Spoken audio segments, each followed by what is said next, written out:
పశ్చిమ గోదావరి జిల్లా తాడేపల్లిగూడెం నియోజకవర్గంలో ప్రస్తుతం రాజకీయాల కంటే గ్రూపు రాజకీయాలకే ఎక్కువగా గుర్తింపు పొందుతోంది. అధికార పక్షమా ప్రతిపక్షమా అనే తేడా లేకుండా దాదాపు ప్రతి ప్రధాన పార్టీలోనూ అంతర్గత విభేదాలు బహిరంగంగా కనిపిస్తున్నాయి. దీంతో ప్రజల సమస్యల కంటే నాయకుల మధ్య ఆధిపత్య పోటీ రాజకీయాల్లో ప్రధాన చర్చగా మారింది. సాధారణంగా అధికార పక్షం తీసుకునే నిర్ణయాలపై ప్రతిపక్షం ప్రశ్నించడం, ప్రజా సమస్యలు, అభివృద్ధి, అవినీతి అంశాలపై రాజకీయ పోరు సాగడం ప్రజాస్వామ్యంలో సహజం. కానీ తాడేపల్లిగూడెంలో పరిస్థితి భిన్నంగా కనిపిస్తోంది. ప్రత్యర్థులపై పోరాటం కంటే సొంత పార్టీల్లోనే వర్గపోరు ఎక్కువగా కొనసాగుతుందనే విమర్శలు వినిపిస్తున్నాయి. కూటమిలోని జనసేన, తెలుగుదేశం, బీజేపీ పార్టీల మధ్య స్థానిక స్థాయిలో సమన్వయ లోపాలు, నాయకత్వ విభేదాలు తరచూ చర్చనీయాంశమవుతున్నాయి. ముఖ్యంగా జనసేన, తెలుగుదేశం నాయకుల మధ్య ఆధిపత్య పోరు రాజకీయ వర్గాల్లో హాట్ టాపిక్గా మారింది. మరోవైపు ప్రతిపక్ష వైఎస్ఆర్ కాంగ్రెస్ పార్టీలోనూ పరిస్థితి భిన్నంగా లేదనే అభిప్రాయాలు వ్యక్తమవుతున్నాయి.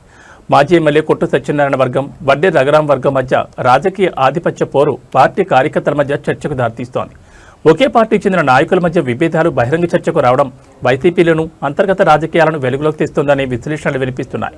ఇదిలా ఉండగా అధికార పక్షంపై ప్రతిపక్షం చేసే విమర్శల కంటే కూటమి భాగస్వామ్యులు ఒకరిపై ఒకరు ఆరోపణలు చేసుకోవడం, ఫిర్యాదులు చేసుకోవడం ఎక్కువగా కనిపిస్తుందనే వ్యాఖ్యలు రాజకీయ విశ్లేషకుల నుంచి వినిపిస్తున్నాయి.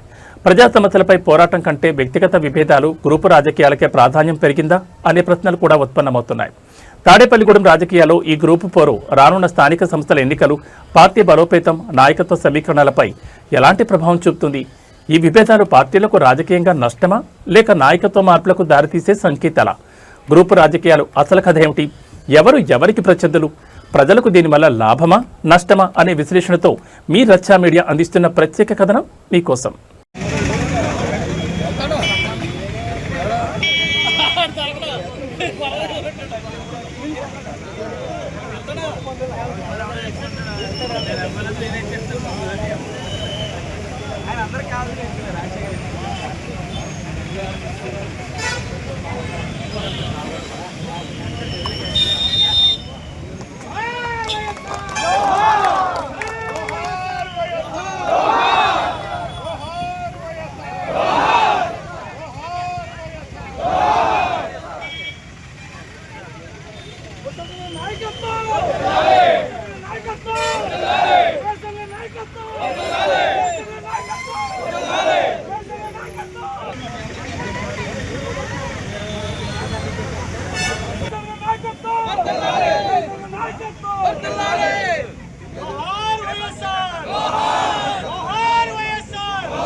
హాయ్, హలో, నమస్తే, వెల్కమ్ టు రచ్చా మీడియా. నేను మీ సుప్రసాద్. మనం ఇప్పుడు పశ్చిమ గోదావరి జిల్లా తాడేపల్లిగూడెం, ఉమ్మడి పశ్చిమ గోదావరి జిల్లాలోని 15 నియోజకవర్గాల్లో కూడా ఒక విభిన్నమైన, చైతన్యవంతమైన నియోజకవర్గంగా తాడేపల్లిగూడెం నియోజకవర్గం చెప్పుకోవచ్చు. గత 5 ఎన్నికల్లో జరిగితే 5 అసెంబ్లీ ఎన్నికల్లో కూడా ఇక్కడ ఎమ్మెల్యేగా వివిధ పార్టీలకు సంబంధించిన నాయకులను గెలిపించుకుంటూ వచ్చారు ఇక్కడి ప్రజలు. ఒకసారి కాంగ్రెస్ అధికారంలోకి వచ్చిన తర్వాత, మరొకసారి టీడీపీలోకి అధికారం వచ్చిన తర్వాత బీజేపీ, ప్రజారాజ్యంతో పాటు జనసేనకు కూడా ఇక్కడ 5 సార్లు, వైఎస్ఆర్సీపీతో పాటు జనసేనకు 5 సార్లు ఎమ్మెల్యేగా అవకాశం ఇచ్చారు.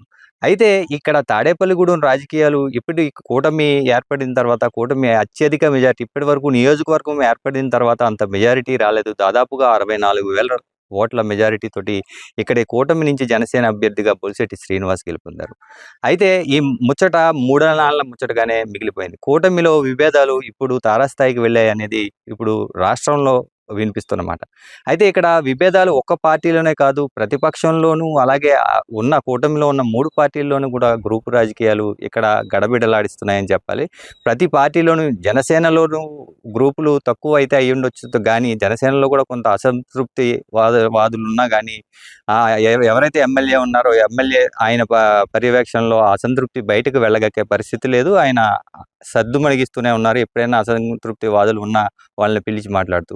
టీడీపీ విషయానికి వస్తే టీడీపీ ఇన్ఛార్జ్ వలవలు బాబ్జీని కాదని కొంతమంది ఎమ్మెల్యేతో పాటు తిరుగుతూ, జనసేనకు సంబంధించిన ఎమ్మెల్యేతో పాటు తిరుగుతూ, కూటమి అంటే అన్ని పార్టీలు కలిసే ఉన్నాయి కాబట్టి తాము కూడా ఎమ్మెల్యేతో పాటు ఉంటున్నామని వారు చెబుతూ ఉన్నా, ఇక్కడి టీడీపీ ఇన్ఛార్జికి తన మాట కాదని అటువైపు తిరుగుతున్నారంటూ, ఇక్కడ తెలుగుదేశం పార్టీని అణగదొక్కాలని చూస్తున్నారంటూ ఆయన ఫిర్యాదులు చేస్తున్నమాట వాస్తవమే. అయితే ఇక్కడ ఉన్న బీజేపీ ఏంటంటే, బీజేపీ ఒకసారి అధికారంలోకి వచ్చిన ఇక్కడి నుంచి బీజేపీ మంత్రిగా పైడికొండల మాణిక్యాలరావు పనిచేసిన అనంతర పరిణామాల్లో బీజేపీ ఒంటరిగా పోటీ చేస్తే 2000 ఓట్లకు పైచీలకు మాత్రమే ఇక్కడ వచ్చిన బీజేపీ కూడా కనీసం ఉన్న కార్యకర్తలు, బలమైన కార్యకర్తలు ఉన్న 20-30 మందిలో 2-3 గ్రూపులుగా విడిపోయి బీజేపీ పరిస్థితి కూడా అలాగే ఉంది. అయితే ఇక్కడ గ్రూపు రాజకీయాలతో పాటు ఇప్పుడు జరుగుతున్న పరిస్థితులను చూస్తుంటే వైసీపీ నుంచి కొట్టు సత్యనారాయణ ఇన్ఛార్జిగా ఉండగా వైసీపీలో ఇంతకుముందు ఏదైతే ఉప ముఖ్యమంత్రిగా పనిచేసి తర్వాత ఓటమి అనంతరం దారుణమైన విఫలమైంది పార్టీ అనే తర్వాత ఒక 7-8 నెలలు అయితే కొట్టు సత్యనారాయణ స్తబ్దతగా ఉన్న నేపథ్యంలో అనంతరం ఇక్కడ పార్టీలో ఉత్సాహం నిలిపేందుకు వడ్డీ రఘురామ్ నాయుడును జగన్మోహన్ రెడ్డి ఇన్ఛార్జిగా నియమించి ఉప ముఖ్యమంత్రిగా పనిచేసిన కొట్టు సత్యనారాయణకు పిఏసీ సభ్యులుగా బాధ్యతలు అప్పచెప్పడం, అనంతరం ఇక్కడ కొట్టు సత్యనారాయణ కొంచెం ఏదైతే పార్టీ కార్యక్రమాలకి కొంచెం దూరంగానే ఉన్నారని చెప్పాలి. అయితే పార్టీ నిర్దేశించిన ప్రకారం ఇన్ఛార్జి వేరే వ్యక్తికి ఇచ్చారు కాబట్టి తాను సైలెంట్గా ఉన్నానే తప్ప పార్టీకి దూరంగా లేనంటూ కూడా మొన్న జరిగిన ఇక్కడ ఏదైతే వైఎస్ రాజశేఖర రెడ్డి జయంతి సందర్భంగా ఆయన చేసిన వ్యాఖ్యలు కొంచెం ఇక్కడ ఇన్ఛార్జ్ ఏదైతే ప్రతిపక్షాలను విమర్శించడంలో విఫలమవుతున్నారని, ప్రతిపక్షాలు చేసే అవినీతి ఆక్రమణలను ఎండగట్టడానికి ఇక్కడ ఉన్న ఇన్ఛార్జ్ ఎందుకు ముందుకు రావడం లేదంటూ ఆయన ప్రశ్నించడం, అయితే అదే ఇన్ఛార్జ్ వడ్డీ రఘురామ్ నాయుడు కూడా దానికి తగ్గట్టుగానే ఆయన కూడా విమర్శలు చేయడం, మీరు చేసిన అవినీతి వల్లే పార్టీ ఇంత దారుణ స్థితికి చేరుకుంది, మేము విమర్శిస్తే మీరు చేసిన అవినీతిని వారు బయట పెడతారంటూ కూడా ఆయన విమర్శించడంతో పాటు ఇక్కడ వైసీపీ రాజకీయాన్ని రోడ్డున పడినట్టుగా చేసినాయని చెప్పాలి. అయితే ఇది వైసీపీలో ఈ మధ్య ఈ వారం 10 రోజుల నుంచి జరుగుతున్న పరిణామాల్లో రెండు పార్టీలు ఏదైతే 2 వర్గాల నుంచి వడ్డీ రఘురామ్ నాయుడు వర్గం కావచ్చు, లేదంటే ఇటు కొట్టు సత్యనారాయణ వర్గం నుంచి బల ప్రదర్శనగా అయితే ఇప్పుడు జరుగుతుందని చెప్పాలి. నిన్న జరిగిన జగన్మోహన్ రెడ్డి మీటింగ్లో కూడా ఇక్కడ ఎవరికి వారే బలాన్ని చూపించుకునే ప్రయత్నం చేశారు. అయితే ఇక్కడి నుంచి వడ్డీ రఘురామ్ నాయుడు దాదాపుగా 1000 మంది కార్యకర్తలతోటి ఆటోలు, కార్లు, మోటార్ సైకిల్ ర్యాలీతో భీమవరం చేరుకోగా, కొట్టు సత్యనారాయణ తనదైన శైలిలో తన వర్గాన్ని తీసుకుని ముందుగానే అక్కడికి చేరుకుని జగన్మోహన్ రెడ్డి పక్క సీట్లో కూర్చోవడం, దాన్ని సోషల్ మీడియాలో హైలైట్ చేయించుకోవడం, ఒకరు ఎత్తుకు పై ఎత్తులు వేసుకుంటూ ఇక్కడ జరుగుతున్న సందర్భంలో ఇప్పటికీ ఎప్పుడూ లేని విధంగా కార్యకర్తల దృష్టిలో తామే హీరో నిరూపించుకోవడానికి పరామర్శలు కావచ్చు, రకరకాల కార్యక్రమాలు ఇక్కడ జరుగుతున్నాయని చెప్పాలి. అయితే కార్యకర్తలంతా మాత్రం తనతోనే ఉన్నారని వడ్డీ చెప్పడం, అదేవిధంగా నిన్న జరిగిన మీటింగ్లో కూడా కార్యకర్తలందరూ కూడా హాజరవడం కూడా మనం చూసాం. అయితే కొట్టు సత్యనారాయణ నిన్న కార్యకర్తలను పోగు చేసే విషయంలో మాత్రం కొంచెం వెనకబడ్డారని చెప్పాలి. ఎందుకంటే ఆయన అంతగా జన సమీకరణ మీద దృష్టి పెట్టకుండా అక్కడ అధినేత దగ్గర మంచి పొందడానికే చూశారనే విషయం మాత్రం మనకైతే అర్థమవుతుంది.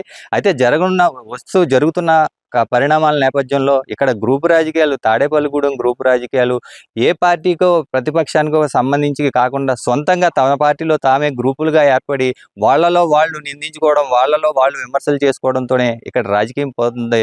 ఇక్కడ అభివృద్ధి ఒకవైపు ఎమ్మెల్యే అభివృద్ధి వైపు దృష్టి సారించిన ఈ వెనక ఉన్న గ్రూపుల ద్వారా అభివృద్ధి కూడా కుంటుపడిపోయే పరిస్థితి ఉంది. కాబట్టి ఇటు ప్రతిపక్షంలో కావచ్చు, ప్రతిపక్షంలో సరైన విమర్శలు ఉంటే అధికార పక్షం పని చేయొచ్చు, అలాగే అధికార పక్షం అభివృద్ధిని ముందు తీసుకెళ్లాలి తప్ప ఇక్కడ ఈ గ్రూప్ రాజకీయాల వల్ల ఇవన్నీ కుంటుపడతాయని సామాన్యులు సైతం చర్చించుకుంటున్న వేళ భవిష్యత్తులో ఏం జరగనున్నది అనేది వేచి చూద్దాం.